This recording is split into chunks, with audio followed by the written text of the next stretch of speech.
మనం ఈ మనుషుల మధ్య బతకలేం. అడవిలో పోయి బతికేది మంచిది. ఎక్కడికి మావా?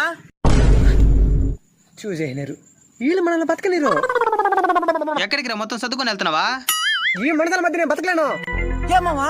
కరోనా వచ్చినప్పుడు సగం తెచ్చినా, ఇప్పుడేదో కొత్త వైరస్ అంట. నన్ను వదిలేంట్రా, ఆడిలోకి పోయి ఆది మనం లాగానే బతుకుతానా? మేము కూడా వస్తాంరా. దేనికే? అక్కడ కూడా వైరస్ తెచ్చేదానికా? ముందు చైనా వాడు దింపాలా, నోట్కి ఏది దొరికే తినేసేది, ఇప్పుడు మన ప్రాణాలు తీసేది. అవును మావా, చైనా వాడు కొద్దిగా కొనేయాలా? మా గుడి పోయి ముందర మమ్మల్ని కూడా తీసుకోమరా. మన మనుషుల మధ్య కూడా బతకచ్చురా. ఎట్రా? ప్రభుత్వం సూచించిన విధానాన్ని పాటిస్తే. అయితే మనం పాటించిన పక్కనోడు పాటించడు. అందుకే నేను అడవిలోకి వెళ్ళిపోతా ఉండేదా. సరే మీరు ఇంటికి ఫోన్ చేస్తారు కాబట్టి రండి. రేయ్, నువ్వు ఆ కొండ మీదకి పోరా. రేయ్, నువ్వు ఆ కొండ మీదకి పోరా. నేను మాత్రం ఇంకో 4 కొండలు దాటి 5వ కొండ మీద ఉంటా.